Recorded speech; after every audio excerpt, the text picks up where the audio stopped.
All right, if you're serious about investing, you need to know about Public.com. That's where you can invest in everything. Stocks, options, bonds, crypto. You can even earn some of the highest yields in the industry, like the 6% or higher yield you can lock in with a bond account. Public is a FINRA-registered SIPC-insured platform that takes your investments as seriously as you do. Fund your account in 5 minutes or less at public.com/podcast and get up to $10,000 when you transfer your old portfolio. That's public.com/podcast.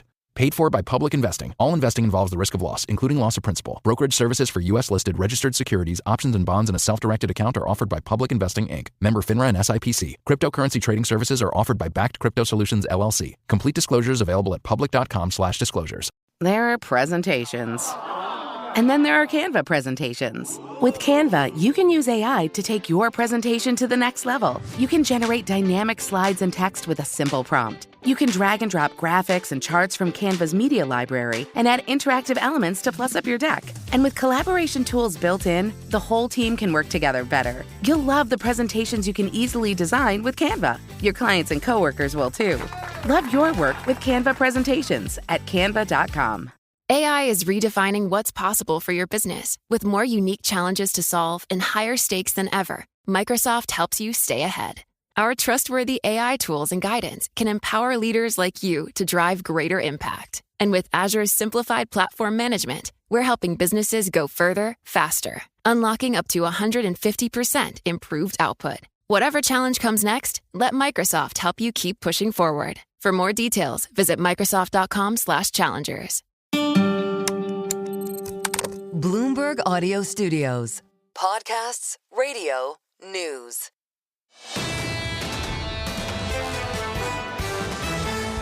Chairman Powell, fascinating news conference, the most interesting news conference we've seen with the Fed Chair in quite a while. Let's start with the price action. A big portion of uncertainty with a sprinkle of transitory. Equity markets rocketing. We're up by 1.5% on the S&P 500. On the Nasdaq, up by 1.9. On the Russell, up by close to 2. In the bond market, 2-year, 10-year, 30-year yields down and down hard at the front end of the curve by 5 basis points to 398. Check out the commodity market. Gold, all-time highs. Intraday up by about 1/3 of 1%. There's a couple of interpretations here. Here's one. It's the bad news. So they've downgraded the outlook for growth, but haven't responded by projecting additional cuts. Here's the good news. And this is what the market seems to be leaning on just a little bit more. And the Fed Chair spoke to it. Based on the forecast, the Fed believes that any upward revision to inflation in 2025 won't last beyond 2025, into 26, into 27. On that and more, take a listen to what the Fed Chair had to say. It can be the case that it's appropriate sometimes to look through inflation if it's going to go away quickly without action by us, if it's transitory. And that can be the case in the case of tariff inflation.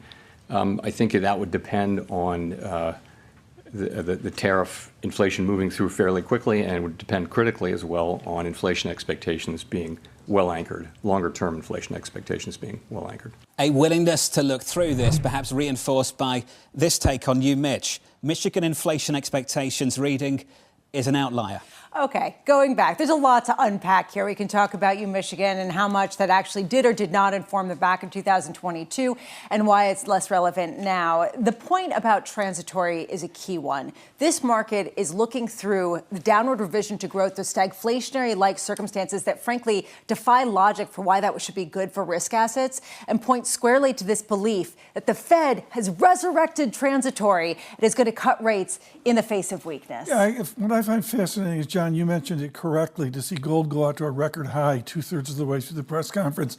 Folks, I've never said that. And the technical destruction of the equity markets, to see the Dow and the S&P pop the way they are, by no means do they have some buoyancy of a buy signal. I mean, there's some damage out there from the politics folding into what he has to deal with. The market reaction carries a lot of weight, and right now this equity market is rallying, going into the closing bell about 40 minutes from now. Joining us on the programme to react, the former New York Fed President, Bill Dudley. Bill, three-part act, we've wrapped it up. We've had the forecast, the decision, and now the news conference. What's your reaction to all of the above?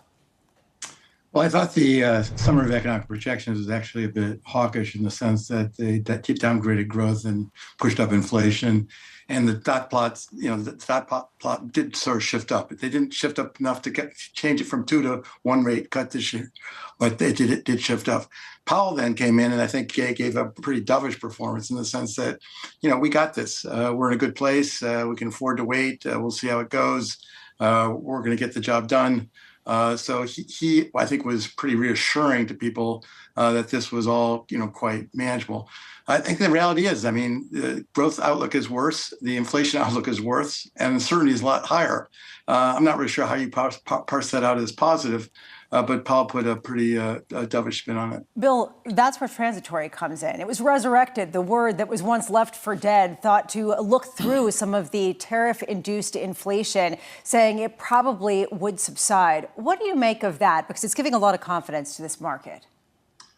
Well, one thing that he did talk about was inflation expectations, and he basically said, look, there's only one indicator that's really shown a significant increase in long-term inflation expectations. Everything else looks fine. So he's basically telling people you can ignore the University of Michigan long-term inflation expectations measure, which has shot up very sharply the last month or so. So that's reassuring. So I think people think Fed's got this. I think the reality is they're flying blind. They don't really know what's going to happen to growth. They don't know what's going to happen to inflation.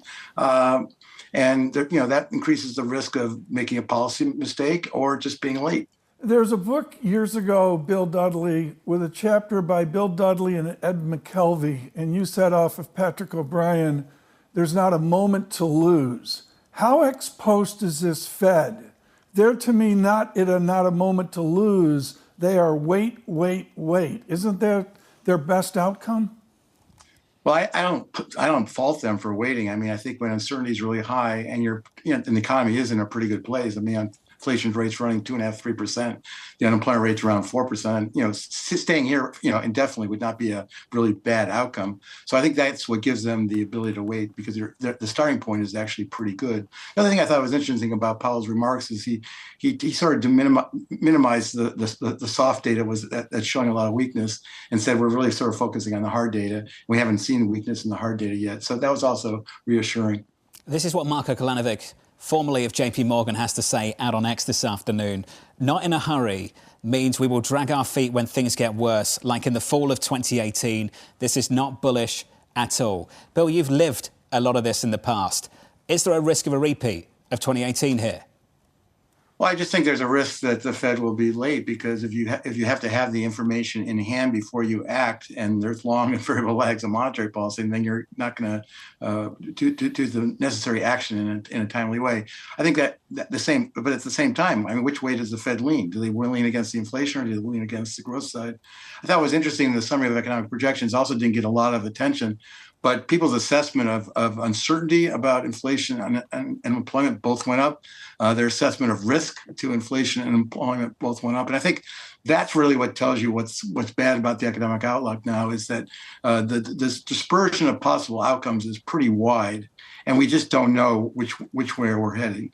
Bill, you said that this is a Fed that's flying blind, and essentially Fed Chair Jay Powell said as much when he was asked why there was this ongoing 2 rate cuts priced into a market where you had some pretty sizable changes to growth and inflation. And he said, what would you write down? It's really hard to know how this is going to work out.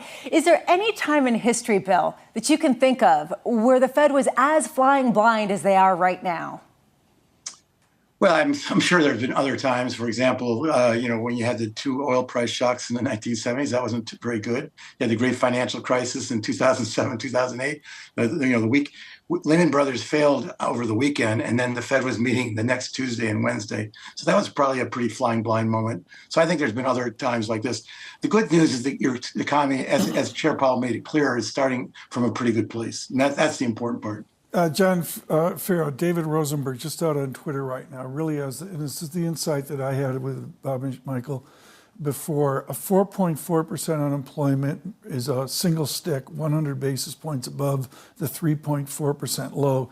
You got to go back to 1948 to see that abruptness without a recession. So we had some deterioration last summer, Tom. I'm with you, but it turned out to be a head fake. Yes, and the Federal Reserve was somewhat unnerved by it going into Jackson Hole and signalled some reaction to it, Lisa, and they followed up with 100 basis points of interest rate reductions, and here we are again. And we're trying to figure out if the soft data and the deterioration we've seen in the survey data is a head fake or not, and whether it will translate into softer hard data down the road. And it seemed like this was a Fed more willing to say maybe it is a head fake with respect to the soft data and not necessarily emphasizing it as much as, say, the hard data, at the same time reducing their forecast.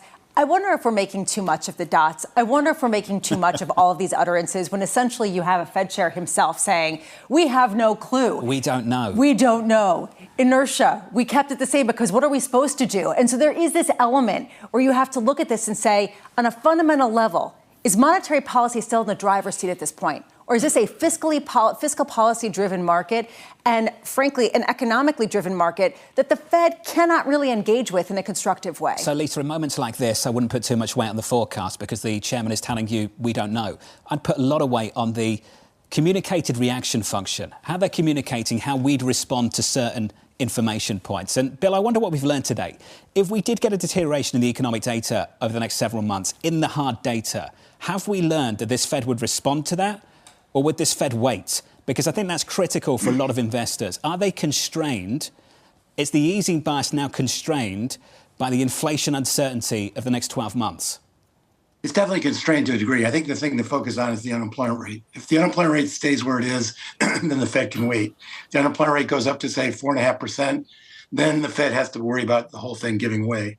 So I think the tightness of the labor market, how the labor market is performing, is really important. And that itself has a lot of uncertainty because, remember, the growth rate of the labor force this year is going to be much, much slower than it was in 2023 or 2024 because very little in migration, deportations. So big slowdown in the labor force growth. So what that means is you can have slower growth and not have much change in the unemployment rate. So I think the unemployment rate is the summary statistic that I'd be focusing on. I agree with that, Dr. Dudley. And my question is a 4.4, 4.5% U3 unemployment rate, is that the same as a U3 unemployment rate of 10 or 20 or 30 years ago?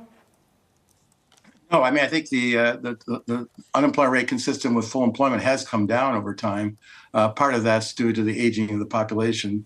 Older workers are employed at a higher percentage of the time. So I think, the Fed's view is that we're basically at full employment right now, 4% or so. But if we go up to 4.5%, the Fed's going to be starting to worry that this whole thing is unwinding in a bad way. And then they'll be really assessing, is if inflation bad news transitory, or is it getting into inflation expectations? It's difficult to say with that in mind, Bill, that this Federal Reserve is in a good place. Do you think it's in a good place? Well, they're in a good place in the sense that the economy, the starting point for the economy is in a good place. They're not in a good place in the sense that they're being hit with shocks that are bad for growth and bad for inflation. And they don't really know what the policy is going to be yet. So I think they're not in good shape in the sense that, let's put it this way, they like where their car is sitting today, but they now have to drive down the road in a very big, foggy environment. Hey, Bill, thanks for helping make sense of it. Appreciate it. Bill Dudley there, the former New York Fed president. Lisa, after a conversation like that, you wouldn't have guessed that the equity market is up by 1.2% on the S&P. I don't understand in any way why a stagflationary environment would be positive for risk assets. I think that was sort of what Bill Dudley had to say as well. You raised a point, though. If this is a Fed that still is going back to the transitory idea and believes as their base case that these tariffs are going to have a one-time inflation ramification, but that will die down, then why wouldn't they be more inclined to cut rates in the face of weakness? And that goes to this dovish aspect that's being reflected in markets. Mike McKee joins us now. He's run out of the news conference to catch up with us. Michael McKee, the T word, makes a comeback in the news conference. What was your reaction? Well, it did cause my eyebrows to go up a little bit, and I wondered if he had been warned against that. But seriously, you guys had the smart people on ahead of me, Bill Dudley and Lisa Abramowicz. I agree with both of the things that they said. Bill Dudley said this Fed is lost, and I think that is the case. They don't have any idea what's going on in the economy. And as Lisa said, you really can't believe or take seriously anything that they projected today because they don't know. This stuff has a half-life of the next tweet. So at this point, the Fed is just trying to reassure the country, which probably explains what we're seeing in the markets today, is that Jay Powell sounded like he was reassuring, but I wouldn't take any message out of this. Everything that he said after good afternoon, I would sort of put to the side. What did you make, Mike, of his complete dismissal of the University of Michigan sentiment survey? Well, that's a kind of standard thing for Fed officials, the old we watch what they do, not what they say. And people have the inflation numbers in these surveys have been distorted a lot in the past because people don't really have a good handle on what the inflation rate is. They just know their grocery prices are going up. So I can understand why he said that. And it was just a 1 month move in the longer run. The shorter run has moved up for a couple of months. So I think this is maybe a little whistling past the graveyard in terms of not trying to give the impression that the Fed is worried and going to have to take some action. Mike McKee, appreciate the updates, sir. Looking forward to your coverage throughout today and into the weekend as well. Lots to process here. Equities up nicely by 1.2% on the S&P 500. That bounce continues. With us around the table to close things out, Amanda Lynham of BlackRock. Amanda, where to begin? It's a lot to process here. One thing we haven't talked about enough, and Lisa mentioned it coming into the decision, a reduction in QT. How important is that to this market? Well, good afternoon. Thank you for having me. Two things jump out to me. One is going back to the growth inflation mix being more challenging. A lot of this was baked in heading into this expectation. And so I think that's part of why we're seeing the market reaction. We've had just such a bruising few weeks in the equity market. Most forecasters have reflected a lower growth and higher inflation. And I think that's part of what's driving this here. And I would just underscore something that Bill Dudley said, which is I think this just makes the growth backdrop all the more critical because the Fed is telling you that inflation will not allow them to be responsive. And so really that 1.7% growth in the SEP, slightly below trend, that really has to hold up for risk assets to validate this move because the Fed's telling you that they can't respond. As it relates to QT, I think maybe that's why you're seeing some modest relief in longer end yields in the bond market. I think on the margin that could be somewhat helpful versus the counterfactual, but I don't think it's the main driver. I think the main driver here is that a lot of this bad news was baked in heading into this expectation. A more challenging growth inflation mix is the base case, and I think it warrants some widening in credit spreads. Do you think it's positive that he resurrected the transitory word? I think it was accompanied with a healthy dose of we're not quite sure what's going on. Was so absolutely yeah, so I think the market is kind of looking through that. But from my perspective, his kind of reinforcing that the labor market is still in a solid place is to me the key thing. Because if you think what's driving the resilient growth that we've seen over the past few quarters in the U.S., it's the consumer in aggregate. If we have a higher layoff rate, so if corporates start to be concerned about margins, they flex that layoff tool more aggressively, which is still quite low. That's a situation where that weakness that's so far confined to the low-end consumer could extend more broadly. So what to watch? Micro-level commentary, high-frequency data on the labor market, capital markets functioning, right? Like the idea that corporates can issue just at a higher cost, that's fine for market functioning. I think where the Fed starts to get concerned is if the markets are frozen. There's also this question of the long end of the yield curve and why it should go down if this Fed is biased to looking through any inflationary shock as simply near term, if that is their base case, and we will not know for a longer period of time. Does that raise concerns about longer-term entrenched inflation, especially at a time of global fiscal releveraging? Absolutely. And I think our base case is that longer end yields are structurally higher, right? So that's the view across a variety of platforms at BlackRock. And I think right now what we're seeing is that treasuries are not a reliable hedge in risk asset underperformance. And so what you've seen to a certain extent, treasuries can rally when there are growth concerns, but it kind of peters out at a certain point. And really, for rates to rally significantly, you actually need to have more valid recessionary-like concerns. You can't just have a growth slowdown. So what we're seeing is that it's almost like a quasi-hedge, but it's not a firm hedge. As for the inflation expectations, I do think it is concerning that they're not expecting inflation to get back to target until 2027. Similar message from the ECB, frankly, where President Lagarde said it's going to be a further path. When you think about the spillovers of German fiscal spending, right, higher bund yields, these markets don't operate in a vacuum, right? So equities versus credit or Europe versus US. And so I think we are bracing for structurally higher rates and structurally higher inflation. If we have 1.7%, and if we get the x-axis wrong and it extends, that tells me Republicans get tossed out of Congress, just as one talking point.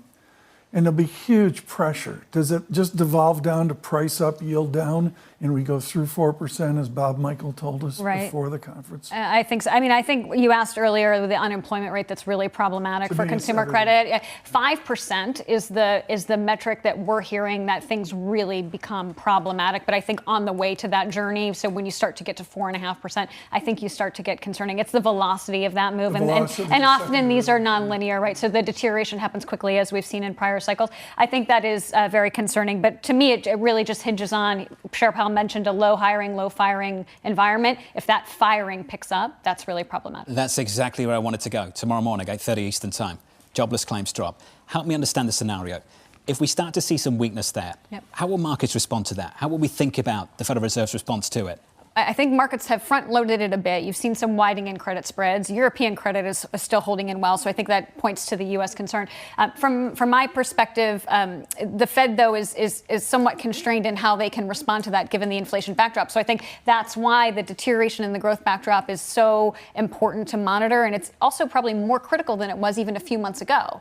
Because a few months ago, the expectation was inflation will continue to cooperate. If further progress on inflation is delayed, then you somewhat have one hand tied behind your back in terms of I guess the question is, how much of a growth deterioration needs to occur before the Fed can react? And it seems to be that the bar is pretty high for that. That's another way of saying bad news is bad news. If it is bad news over the next few weeks. Especially when accompanied with even near-term inflation. I'm just struggling to understand what kind of offset they can provide by cutting rates at a time where inflation is a concern. I just keep going back to that. And this question about how supportive that will actually be. I guess that if the news is bad enough and they cut rates, it'll still be bad, but you also might get a little cheaper borrowing costs. This goes to the wait and see. Confidence was a word that came up in that news conference. How long before you have any confidence? I'm not sure anyone can have any confidence right now. How long do they have to wait before they see? Well, that's what I think makes the high-frequency data so valuable. And as we saw during the pandemic, it was the company commentary that actually shined the light on how pervasive the supply chain disruptions are. I think this just underscores the point. You have to be invested for a wide range of growth, inflation, and policy outcomes. All right, so it's not even just the growth inflation mix, it's the policy mix. So incorporating floating rate exposures, real assets, inflation hedges, those are all things that are really valuable because I think there are just so many paths on this probability tree that we really have to position for all scenarios. When we were coming into 2025, there was this belief that we have on one hand a Fed put and on the other hand a Trump put. Trump put still out there as sort of a question mark. The Fed put, people are saying, well, maybe they're going to be willing to step in. Can we really frame the issue in that kind of way? I guess that's sort of the fundamental question of today, where the market's treating a dovish response from the Fed as being positive for risk assets. Is that the new paradigm? Is it the old paradigm? Yeah, the one thing that jumped out to me from Chair Powell's comments, previously he had talked about that they would respond to an unexpected weakening in the labor market. If the now base case is 4.4% unemployment, then it seems to me like you'd actually have to have something beyond 4.4% unemployment to step in and respond to that. So I guess it's saying that the bar is actually high because right now they're telling you that they're expecting some weakness in the labor market beyond that. Unlike the three of us, you went to class on Friday at Villanova years ago. We remember this well. When you study stagflation or hints of stagflation, there's a point where every central bank has to choose price change, finance, or jobs. I see no indication of anything, but they're going to capitulate to a higher unemployment rate down the road and ignore the rate markets. Is that the way you read it? I mean, I think that's what their forecasts are telling you, is that they're baking in some deterioration. And so what does that mean for risk assets? A stagflationary environment is unquestionably negative for risk assets because in that scenario, you have a bit of a double whammy of wider spreads and higher rates. We don't do logs this late. We've all been up since 5 a.m. or 4 a.m. But the answer is it's nonlinear, is it? That's really what we're talking about. I think that's right. And that wasn't in the press conference. I think that's right. And I think when you take a step back, yes, we've had some widening in credit spreads, but all things considered, we're still really tied right? And so we're baking in an expectation for an ongoing rebuild of risk premia. So I think the market is rallying today because this was not as hawkish as it could have been. I think the risk coming into this was maybe we just saw one cut in 2025. We kept the two. But going forward, I think we should be baking in some widening credit spreads, and we would view that as an opportunity. And I heard your conversation with Bob earlier. There is a lot of demand on the sidelines, so I think being opportunistic is really the key to take advantage. You're seeing the same thing? How much appetite is there for fixed income? We are, and I think I would say save for the lowest quality pockets of the market where, for example, CCC interest coverage is still below 1 times, and so that's a very tenuous place. But foreign demand, yield-based demand, long duration spread product, high quality spread product, the U.S. is the largest, broadest market for that. And so there is a significant amount of demand, but I do think there needs to be a rebuild of risk premia, given this is unquestionably a more challenging growth inflation mix. Where is that money coming from? Does it come at the expense of risk assets like stocks? And I speak at a time where Howard Marks of Oaktree came out and said he prefers credit right now over at equity risk because you are getting income and you have a greater degree of certainty. And you're higher in the capital structure. And I think maybe one of the understated themes of the past few quarters or maybe past few years is that corporate bonds, because of the higher interest rate, are throwing off more cash just on an ongoing basis. And so just reinvesting that cash is something that's important. Foreign demand has been a big tailwind. I will say on the margin, we are bracing for some of the foreign demand for U.S. dollar credit to over time perhaps be repatriated back to European markets now that European yields are quite attractive. And so on the margin, that's something to watch for. But again, these risk assets don't happen in a vacuum. But I do think there's a significant amount of demand, whether it's coming from equities, it's coming maybe from different parts of foreign markets. I mean, one thing we haven't talked about here, we got BlackRock on the desk here. I mean, John, it's just simple. BitDog, moonshot out to 85,000. I mean, these are the indicators, and technically it's not telling me anything, but I'm sorry. You're going 78,000 to 85,000. Gold signals something too. What are we seeing there from crypto, from gold? I think that's diversification. I think that's the market saying that perhaps... come on, it's fear. I think the gold is perhaps central bank buying, some other dynamics going on there. But I think a big part of it is portfolio diversification, real assets, inflation hedges, uncorrelated exposures. Oriental rugs? The stagflationary backdrop that we suggested, the 60-40 portfolio wouldn't fare that well in that sort of That situation. sounds personal. She's a machine. I love busting her chops. Who's been forcing you to buy rugs? Look, I'm looking at this. I don't have any technical veracity on Bitcoin. Wait, is that hold on a second, pause. Is that your Haven trade? Oriental rugs? My Haven trade is tuition. Okay, have we finally found out what's happened with the triple leverage cash fund? It's been going to rugs. Oh my gosh! I'm just upset. BlackRock. I was in syndication with them. They wouldn't go for triple leveraged all cash. Amanda, appreciate your time. Fantastic. What a moment. Amanda Lynham there of BlackRock. Perhaps we're being fast and loose with the S word, stagflation. We're looking for growth close to 2% and inflation anywhere between 2.5%, 3%. But it's the mix. And this is what Amanda was talking about, the mix here. This is the challenge the Federal Reserve is facing. It is the central banker's dilemma. Typically, the kind of dilemma you see in emerging markets and not in developed markets. Downside risk to growth, upside risk to inflation, and a Federal Reserve uncertain, low on confidence, and not sure what to do. And that's the reason why gold is really telling us something. And that is this real question about whether the United States, with the policy mix and the monetary policy backdrop and inflation where it's coming from, can avoid a stagflationary-like spiral, not necessarily stagflation of the 1970s, but an environment that makes it more difficult to repay a debt load that's causing a lot of concerns for a lot of people. Peter Fisher taught me this. Get your hands out. He says, on radio, it doesn't work. We're going to go with this. The answer is here on a nominal GDP basis. Today, the lower growth was balanced out by stagflation to a pretty much level nominal GDP. What happens to Amanda Lynham's call if we get nominal GDP to begin to compress? That's what's not in the discussion. I'll tell you what this market's doing for the benefit of our TV audience, like this, up and to the right. Just sort of up and to the right. That's the story today. We'll see if this holds. We are positive by 1.5% on the S&P 500. Going into the closing bell. Coming up on the close, the team's going to take it over. They'll be catching up with the former Fed Governor, Betsy Ju. From New York City this afternoon, good afternoon to you all. Thank you for choosing Bloomberg. This was Bloomberg Surveillance.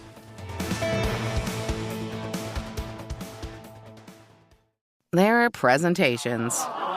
And then there are Canva presentations. With Canva, you can use AI to take your presentation to the next level. You can generate dynamic slides and text with a simple prompt. You can drag and drop graphics and charts from Canva's media library and add interactive elements to plus up your deck. And with collaboration tools built in, the whole team can work together better. You'll love the presentations you can easily design with Canva. Your clients and coworkers will too. Love your work with Canva presentations at canva.com. This podcast is supported by BetterHelp, offering licensed therapists you can connect with via video, phone, or chat. Here's BetterHelp Head of Clinical Operations Hesue Joe discussing who can benefit from therapy.